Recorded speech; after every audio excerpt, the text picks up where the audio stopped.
నమస్తే, welcome to our channel. నేను మిషాల్ని. Anchor Shyamala police విచారణలో నిజాలు చెప్పేసింది. అయితే మరి ముఖ్యంగా వైఎస్ఆర్సీపీ పార్టీ జగన్మోహన్ రెడ్డి స్క్రిప్ట్ ఇస్తేనే నేను చదివాను, సో నాకు అక్కడ ఏం జరిగిందో ఇప్పటి వరకు నాకు అసలు ఏమీ తెలీదు అని తను విచారణలో వెల్లడించింది.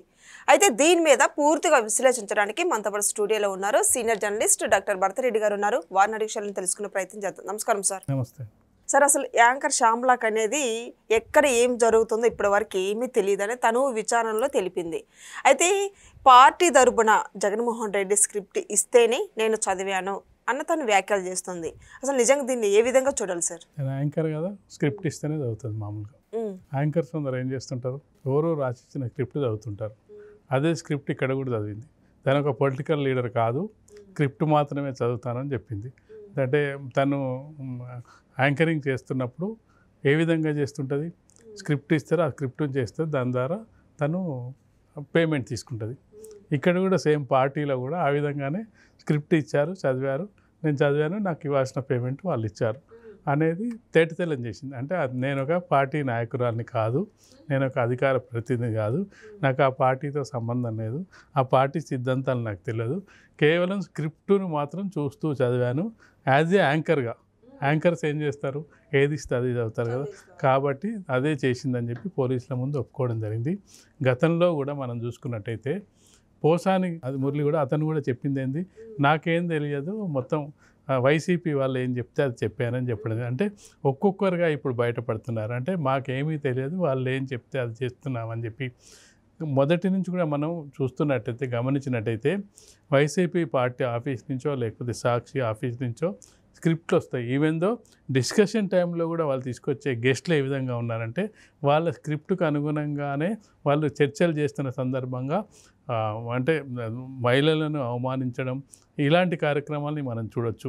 ఏదైతే అమరావతి మహిళల విషయంలో కానీ అరెస్ట్ అయిన సందర్భాన్ని కూడా మనం చూస్తాం. అంటే వాళ్ళంతా కూడా వచ్చే పార్టీ వాళ్ళకుతో పాటుగా అనలిస్టులతో పాటుగా యాంకర్స్ కూడా ఆ విధంగా ట్రైనింగ్ ఇవ్వడం జరిగింది సినిమా వాళ్ళకు. ప్రధాన ఉద్దేశం ఏంటంటే పోసాని కృష్ణమురళి కానీ లేదంటే యాంకర్ శ్యామల్ని కానీ వాళ్ళు ఎంచుకోవడానికి ప్రధాన కారణం ఏంటంటే ఆల్రెడీ కొంత పాపులారిటీ ఉన్న వాళ్ళని, సినిమా వాళ్ళని, సీరియల్స్ వాళ్ళని, యాంకర్స్ని కొంతవరకు పబ్లిసిటీ ఉంటుంది, అంటే పబ్లిక్లో ఒక ఇమేజ్ ఉంటుంది. వాళ్ళ ద్వారా చెప్పించినట్టయితే అది కొంత పబ్లిక్కు వెంటనే మెసేజ్ వెళ్ళిపోద్ది అనే ఉద్దేశంతో 5 ఏళ్ల కాలంలో జగన్మోహన్ రెడ్డి చేసింది ఏంటంటే మరింత ప్రచారంలోకి రావాలి, తను ఏం చెప్తే అది జరుగుతుందని చెప్పించాలంటే శ్యామలను ఎంచుకోవడం జరిగింది. అందుకే సీనియర్లందరినీ కాదని చాలామంది విమర్శించినప్పటికీ ఆమెకు అధికార ప్రతినిధి హోదా కూడా కల్పించినది. శ్యామల కూడా అర్థం చేసుకోవాల్సింది ఏంటంటే తను పార్టీ సిద్ధాంతాలకు కట్టుబడి నేను వైసీపీలో చేరానా, వైసీపీ అభిమానినా, వైసీపీ కోసం ఎందుకు పనిచేస్తున్నాను, బిఫోర్ అంటే వైసీపీ పార్టీ అధికార పార్టీ కంటే ముందు శ్యామల ఏ విధంగా ఉంది, ఇప్పుడు ఏ విధంగా ఉంది. గతంలో కొంత పాపులర్గా యాంకర్గా ఉండే మిగతా యాంకర్స్తో కాంపిటీషన్గా ఉండి ప్రోగ్రామ్ చేసే క్రమం నుంచి కేవలం స్క్రిప్ట్ చూస్తూ వైసీపీ ఆఫీస్లో స్క్రిప్ట్ చదివే స్థాయికి వచ్చిందంటే తను తగ్గిందా పెరిగిందా అని ఆలోచించుకోవాల్సిన అవసరం ఉంది. అందుకే సినిమా వాళ్ళు ఏం చేయాలంటే ఒక పార్టీని అభిమానించడం, ఒక వ్యక్తిని అభిమానించడం అనేది వాళ్ళ సొంత విషయంగా చూసుకోవాలి. చాలామంది కూడా ఆ విధంగానే ఉంటారు. ఎక్కువ మంది ఏంటంటే తమకు ఒక పార్టీ అభిమానించిన అభిమానం ఉన్న కొంతవరకు చెప్తారు, మాకు ఆ పార్టీ అభిమానం అని చెప్తారు, కానీ దాన్ని రాసుకొని పూసుకొని మొత్తం మీదేసుకునే ప్రక్రియలు ఎవరు చేయరు చాలామంది. ఎందుకంటే సినిమా అన్నప్పుడు ఏంటంటే అందరితోటి కలిసి ఉండాల్సిన అవసరం ఉంది, అందరూ తన వాళ్ళు అనుకునే అవకాశం ఉంటుంది. మనం ఎగ్జాంపుల్ చూసుకున్నట్లయితే రజనీకాంత్ను చాలామంది తమిళనాడులో పార్టీ పెట్టాలని కోరుకోవడం జరిగింది. కానీ రజనీకాంత్ అంటే తమిళ ప్రజలకు అందరి వాడిగా ఉన్నాడు.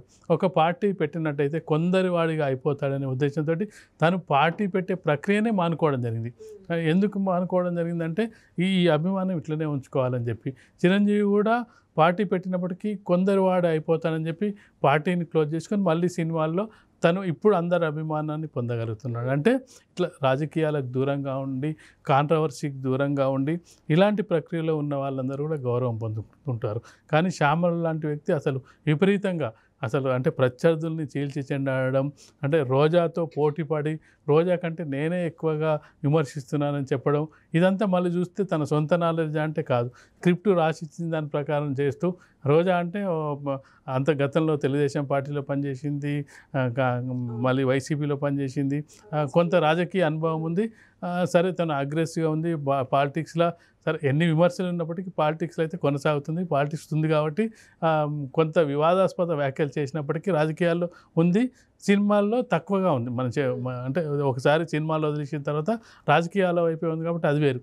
కానీ రోజాను మించిపోయే స్థితిలో కూడా శ్యామల విమర్శించడం జరిగింది ప్రత్యర్థుల్ని. కానీ ఆ విమర్శలు ఏం విమర్శలు అంటే తీరా చూస్తే స్క్రిప్ట్ ప్రకారం చెప్పడం జరిగింది, అదే తను ఒప్పుకోవడం జరిగింది.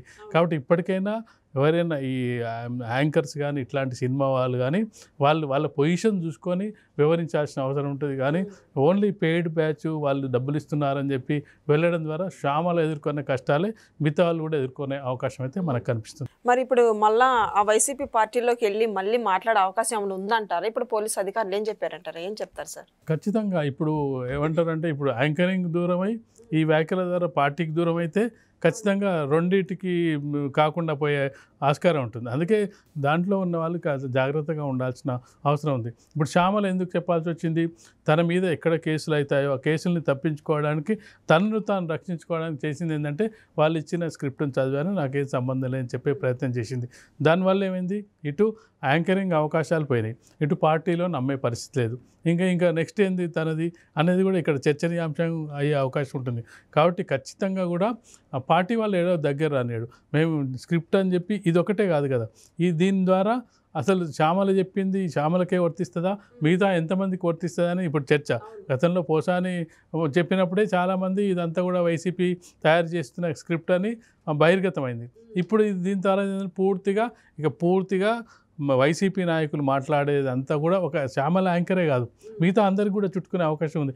ఎవరేం మాట్లాడినా ఇది ఒక దీనికే కాదు, అంబటి రాంబాబుకు వర్తిస్తుంది, పేర్ని నానికి వర్తిస్తుంది, అందరికి కూడా వైసీపీ పార్టీ ఆఫీస్ నుంచి స్క్రిప్ట్ వచ్చింది, వెళ్ళండి ప్రెస్ మీట్కి వెళ్ళండి, చదవండి, ఈరోజు మీరు చదవండి, రేపు అంటే మన ఏమంటారు డ్యూటీ షిఫ్ట్ లాగా ఒకరో రోజు వెళ్ళి మీరు స్క్రిప్ట్ చదవండి అనే ఒక అభిప్రాయం నెలకొనే అవకాశం ఉంది. ఒకవేళ వాళ్ళు సొంతంగా పార్టీ సిద్ధాంతాన్ని చెప్పినప్పటికీ శ్యామల చేసిన వీటి వల్ల మిగతా వాళ్ళకు కూడా రాజకీయం అంటే ఫుల్ టైం రాజకీయాల్లో ఉన్న వ్యక్తులకు కూడా ఇది స్క్రిప్టే అని చెప్పే అవకాశం అయితే కనిపిస్తుంది. ఎందుకంటే అంబటి రాంబాబు ఎప్పుడు చెప్తుంటాడు, టీడీపీ ఆఫీస్ నుంచి స్క్రిప్ట్ వస్తుంది, ఆ స్క్రిప్ట్ని అందరూ చదువుతుంటారని చెప్పి చాలాసార్లు విమర్శించడం.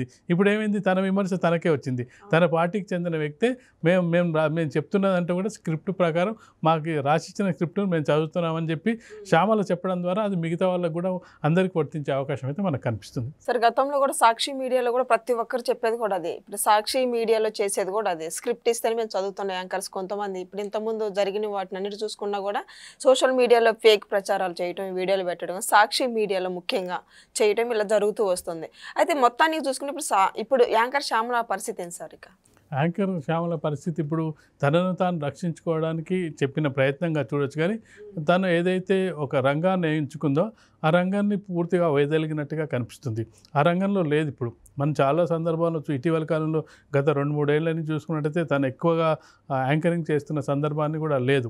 అంటే అక్కడ క్లోజ్ చేసుకొని కనీసం మరి పార్టీ కార్యకర్తగానైనా ఉండి పార్టీ సిద్ధాంతాలు నమ్మి పార్టీ కోసమైనా పనిచేస్తుందంటే అది కూడా లేదు. చివరికి ఏం చేసింది? మంచో చెడో ఒక నమ్మిన వ్యక్తిని వెళ్ళి తనతో ముందుకెళ్తుందా అంటే అది లేకుండా చివరికి ఏం చేసింది? ఆ స్క్రిప్ట్ అని చెప్పింది. అటు యాంకరింగ్ పోయి ఇటు పార్టీ వాళ్ళకి దూరం అయితే ఒక సాధారణ మహిళగా మిగిలిపోయే అవకాశం ఉంటుంది. ఇక ఇక్కడితో ఎండ్. ఆమెకు ఎవరు నమ్మే పరిస్థితి అయితే కనపడట్లేదు. కాబట్టి అందుకే సినిమా వాళ్ళు కానీ సెలబ్రిటీస్ కానీ కొంత సంయమనంతో వ్యవహరించాల్సిన అవసరం ఉంది. పార్టీకి అంటగాగి వాళ్ళు ఏది చెప్తే అది చేసే పరిస్థితి ఉన్నట్టయితే ఇలాంటి పరిస్థితి ఒక వాళ్ళనే కాదు, అనలిస్టులు కూడా ఆ కృష్ణరాజు అనే వ్యక్తి జైల్లో ఉన్నాడు. అతను ఇప్పుడు ఏ పరిస్థితిలో ఉండో కూడా వైసీపీ వాళ్ళన్నా వెళ్ళి పరామర్శిస్తున్నా అంటే అది లేదు.